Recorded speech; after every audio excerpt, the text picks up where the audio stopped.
महाराज जी के आज के विशेषांक में रक्षा सूत्र परिवार के सभी सदस्यों का हार्दिक स्वागत है।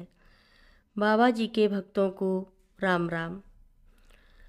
स्वामी शिवानंद ने शुद्ध विश्वास के चमत्कार का एक सुंदर वर्णन किया। एक महान संत के कई युवा शिष्य थे जो सभी उनके प्रिय थे, लेकिन उनमें से एक विशेष रूप से उनके हृदय के करीब था, क्योंकि उनमें इतना विश्वास था कि वह गुरु के निर्देश बिना किसी संकोच के पालन करता था। गुरु अक्सर भगवान के दर्शन की बात किया करते थे। एक दिन उस शिष्य ने प्रार्थना की कि उसे भी भगवान जी के दर्शन कराए जाएं। गुरु जी मुस्कराए और उसे जप के लिए एक मंत्र और पूजा के लिए शिव जी की मूर्ति दी। उन्होंने कहा कि यदि वह मूर्ति के सामने एकाग्रता और भक्ति के साथ पूजा और जप करेगा तो उसे शिव जी के दर्शन जरूर होंगे। उस युवक ने गुरु के निर्देशानुसार कार्य किया।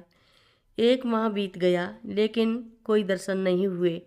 वह परेशान होकर गुरु जी के पास गया और कहा कि उसे शिव जी के दर्शन अवश्य चाहिए और गुरु को उसकी सहायता करनी होगी। गुरु उसकी स्थिति समझ गए और मुस्कराए और उसे भगवान कृष्ण जी की मूर्ति दी। उन्होंने कहा कि अब शिव जी की मूर्ति के स्थान पर इस मूर्ति की भक्ति और जप के साथ पूरे एक माह तक पूजा करो। एक माह फिर बीत गया, लेकिन दर्शन फिर भी नहीं हुए। फिर भी उसने आशा नहीं छोड़ी। अधिक दृढ़ संकल्प के साथ उसने अपनी साधना जारी रखी। वह पुनः गुरु के पास गया और उसने सहायता की प्रार्थना की, क्योंकि उसे विश्वास था कि गुरु उसकी हर समस्या का समाधान करेंगे। भगवान कृष्ण जी और शिव जी की मूर्ति में उसका विश्वास टूट चुका था, लेकिन गुरु पर उसका विश्वास अडिग बना रहा। गुरु फिर मुस्कराए। वे जानते थे कि शिष्य अब तैयार है और दर्शन का समय आ गया है। उन्होंने उसे माँ काली की एक मूर्ति दी और निर्देश दिया कि इसे पूजा की मेज पर कृष्ण जी की मूर्ति के स्थान पर स्थापित करें और एक और महीने तक पूजा और जाप करें। नई ऊर्जा और उत्साह के साथ उसने साधना के इस नए चरण की शुरुआत की। उसने भगवान कृष्ण की मूर्ति को शिव जी की मूर्ति के साथ शेल्फ पर रख दिया और काली माता की मूर्ति को मेज पर स्थापित किया। उसने अगरबत्ती जलाई और देवी माँ के सामने घुमाने लगा। तभी उसने देखा कि अगरबत्ती का धुआं शेल्फ की ओर उठ रहा है, जहाँ शिव जी की मूर्ति रखी थी। उसने अगरबत्ती की स्थिति बदलकर धुएं को रोकने की कोशिश की, लेकिन कोई असर नहीं हुआ। उसने गुस्से में आकर अगरबत्तियां फेंक दीं और शिव जी की मूर्ति के सामने खड़ा हो गया।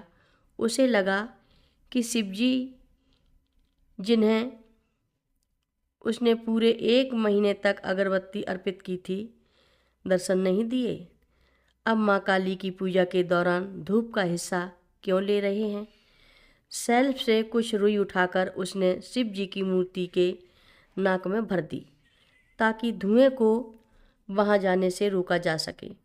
अचानक वह मूर्ति गायब हो गई और स्वयं शिव वहां प्रकट हो गए, दया और करुणा से मुस्कुराते हुए। आश्चर्यचकित शिष्य ने शिव जी से पूछा कि यह व्यवहार क्या है।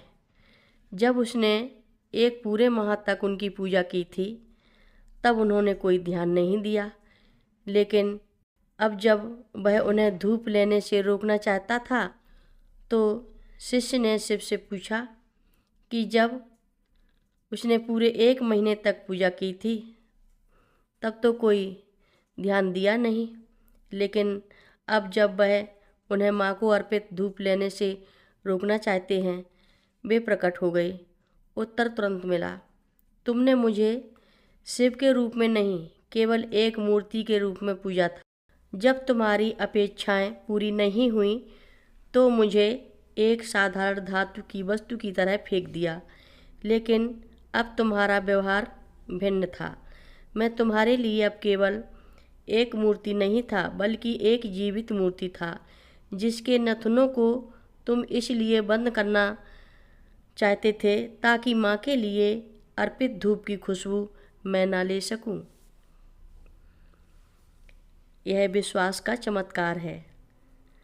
स्वामी शिवानंद की इस पूरी कथा का सार यही था कि गुरु और मूर्ति में भगवान के रूप में अटूट विश्वास की महिमा को दिखाया जाए। यह कथा साधना और धार्मिक आचरण में मूर्ति की भूमिका को भी उजागर करती है। हर रोज़ महाराज जी की कथाएं सुनने के लिए सभी भक्तों का धन्यवाद। सभी भक्त रक्षा सूत्र चैनल को सब्सक्राइब करें, शेयर करें, लाइक करें, घंटी बजाना ना भूलें। कमेंट बॉक्स में लिख भेजें, जय नीव करोरी बाबा जी महाराज। सभी भक्त मिलकर बोलो, नीव करोरी बाबा जी महाराज की जय जय बोलो। सिद्धि माता की जय जय बोलो। जय श्री राम बोलो।